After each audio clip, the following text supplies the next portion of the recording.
11.1 Plan Risk Management. Plan risk management is the process of defining how to conduct risk management activities for a project.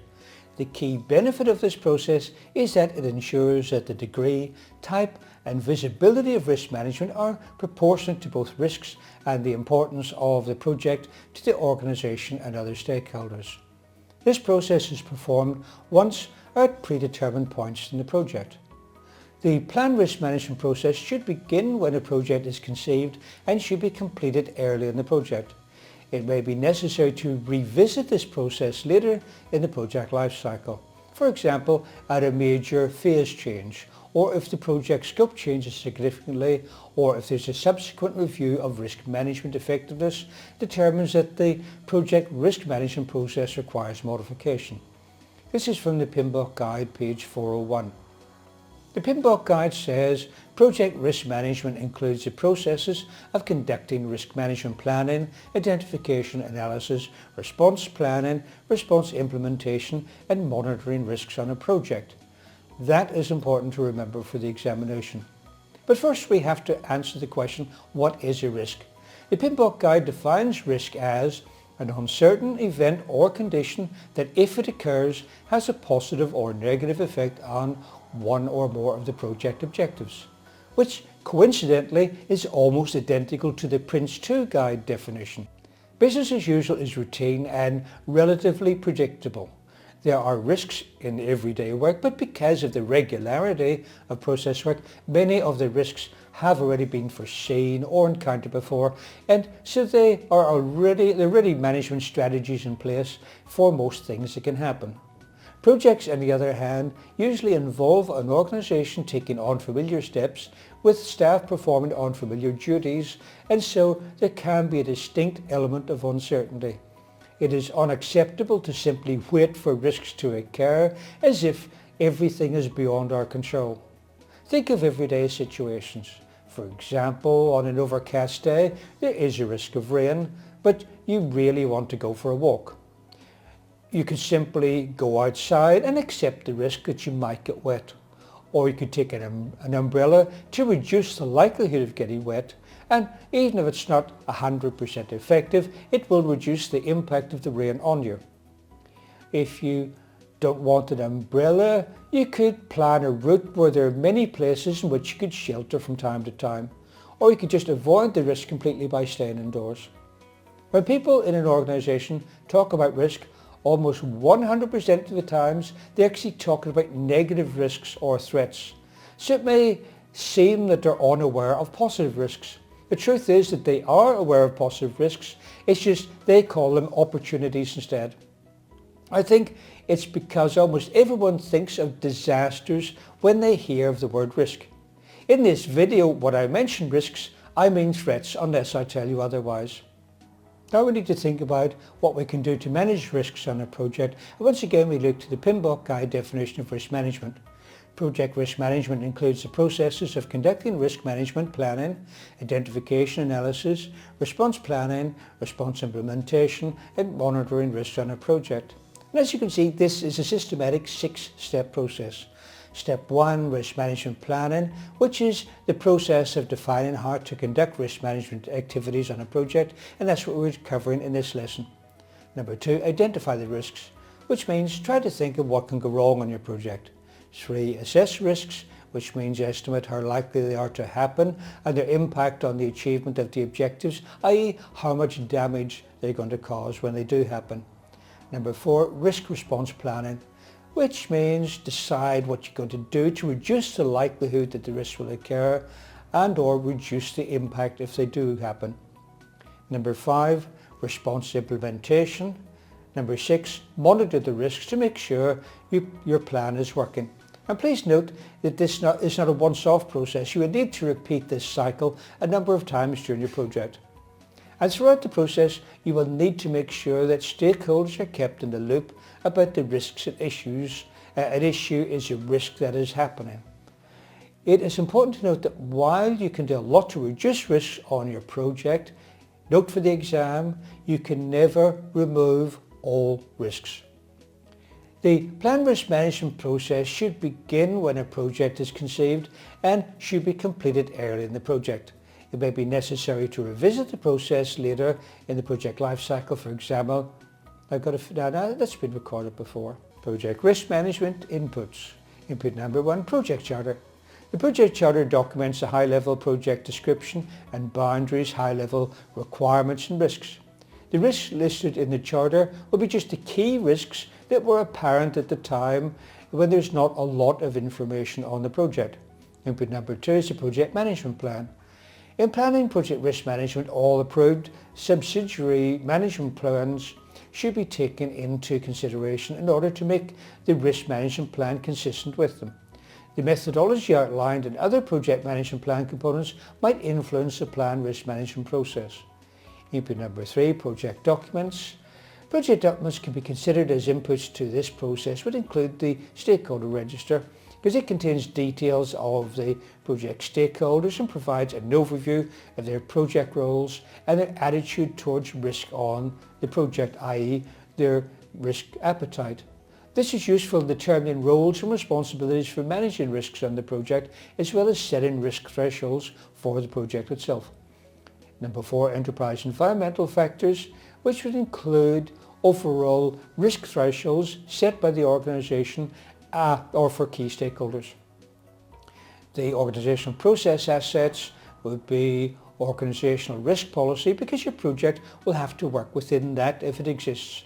Risk categories, possibly organised into a risk breakdown structure. On a very small project, you'll probably have a small number of risks, and so you can manage them individually. But on large projects, you could have hundreds or thousands of risks, and it's too difficult and time consuming to manage them all individually. And so it's easier to group them into categories such as finance risks, legal and regulatory risks, commercial risks, and so on. Common definitions of risk concepts and terms. They're important to ensure that you're all talking the same language. The risk statement formats, templates for risk management plan, risk register and risk reports. Templates are simply charts, diagrams, reports, spreadsheets, checklists and so on that have been saved with the historical documents from previous projects, and so you can recycle those, but make sure you delete any unnecessary data for them. Roles and responsibilities, authority levels for decision making, and lessons learned repository from previous similar projects. And I'll just remind you again, the lessons learned from previous projects is held in the lessons learned repository. Lessons learned from the current project are held in the lessons learned register, and at the end of the project you will edit the lessons learned registry just to keep the important ones, and then copy those into the lessons learned repository. Plan risk management tools and techniques. Number 1 is expert judgment. Expertise should be considered from individuals or groups with specialised knowledge or training in the following topics: familiarity with the organisation's approach to managing risk, including enterprise risk management where this is performed, tailoring risk management to the types of tailoring risk management to the specific needs of the project and types of risks that are likely to be encountered on the project in the same area. Tools and techniques. Number 2, data analysis. Process could include stakeholder analysis to determine the risk appetite of individual project stakeholders. You'll also need to consider the stakeholders' level and role in the organisation. A junior stakeholder may have a low or a high risk appetite, but as they have a low level in the company, low level of authority, you're not compelled to take that into consideration. Likewise, you could be managing a software development project and you have a stakeholder who works in building maintenance, and so their risk appetite may or may not even be relevant to your project. Tools and techniques. Number 3, meetings. The risk management plan may be developed as part of the project kick-off meeting, or a specific planning meeting may be held. This is just to highlight that it should be done as soon as possible. The other clue to this is that project charter includes key risks, therefore people need to be thinking about risks from very early. Attendees may include the project manager, selected project team members, key stakeholders, or team members who are responsible to manage the risk management process on the project. Others outside the organisation may also be invited as needed, including customers, sellers and regulators. A skilled facilitator can help participants remain focused on the task, agree on key aspects of the risk approach, identify and overcome sources of bias, and resolve any disagreement that might arise. Plans for conducting risk management activity are defined in these meetings and documented in a risk management plan. Risk management outputs. Output number 1 is a risk management plan, of course. The risk management plan is a component of the project management plan that describes how risk management activities will be structured and performed. The risk management plan may include some or all of the following elements. Risk strategy describes the general approach to managing risks on this project. The methodology describes the specific approaches, tools and data sources that will be used to perform risk management on the project. Roles and responsibilities defines the lead, support and risk management team members for each type of activity described in the risk management plan and clarifies the responsibilities. Funding identifies the funds needed to perform activities related to project risk management, establishes protocols for the application of contingency and management reserves. Just a reminder that management reserves are under the control of management, not the project manager, and are to cover unknowable unknowns. Management reserves will not appear in the project cost baseline until they have actually been spent.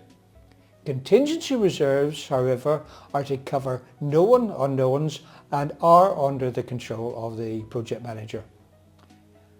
Timing describes how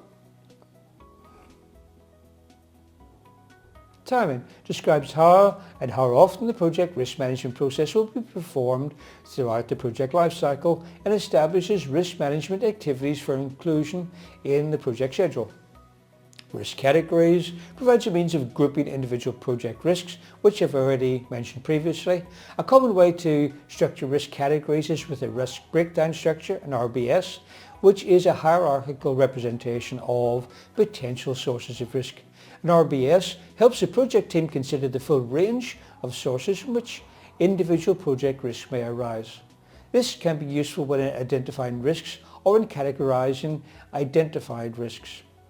The organisation may have a generic RBS to be used on all projects, or there may be several RBS frameworks for different types of projects, or the project team might develop a tailored RBS. Where an RBS is not used, an organisation may use a custom risk categorization framework, which may take the form of a simple list of categories or a structure based on project objectives. Stakeholder risk appetite. The appetite of key stakeholders on the project are recorded in the risk management plan as they inform the details of the risk management process. In particular, stakeholder risk appetite should be expressed as measurable risk thresholds around each project objective. These thresholds will determine the acceptable level of overall project risk exposure, and they are also used to inform the definitions of probability and impact to be used when assessing and prioritizing individual project risks. Definitions of risk probability and impacts. The definition of risk probability and impact levels are specific to the project context and reflect the risk appetite and thresholds of the organisation and key stakeholders. The project might generate specific definitions of probability and impact levels, or it may start with general generic type definitions provided by the organisation. The number of levels reflects the degree of detail required for the project risk management process, with more levels used for a more detailed risk approach, typically 5 levels, and fewer, maybe 3, for a simple one. Table 11.1 provides an example of definitions of probability and impacts against 3 project objectives. These skills can be used to evaluate both threats and opportunities by interpreting the impact definitions as negative for threats, delay, additional cost and performance shortfall, and positive for opportunities such as reduced time or cost and performance enhancement. Probability and impact matrix. Prioritization rules may be specified by the organisation in advance of the project and be included in organisational process assets, or they may be tailored to the specific project. Opportunities and threats are represented in a common probability and impact matrix using positive definitions of impact for opportunities and negative impact definitions for threats. Descriptive terms such as very high, high, medium, low and very low, or simple integer number values, e.g. 0 to 5, can be used for probability and impact.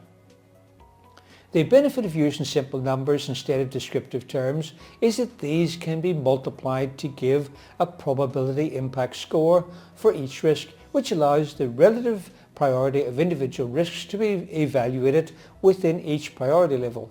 For example, probability and impact matrix shown in figure 11.5, which also shows a possible numeric risk scoring scheme. Reporting formats. Reporting formats define how the outcome of the project risk management process will be documented, analysed and communicated. The PMBOK guide is not prescriptive and you can use whatever your organisation normally uses. This section of the risk management plan describes the content and format of the risk register and the risk report, as well as any other required outputs from the project risk management processes. Tracking. Tracking documents how risk activities will be recorded and how risk management processes will be audited. That brings us to the end of Plan Risk Management. The next lesson is 11.2, Identify Risks. Please read the corresponding chapter in the PMBOK guide before watching the video.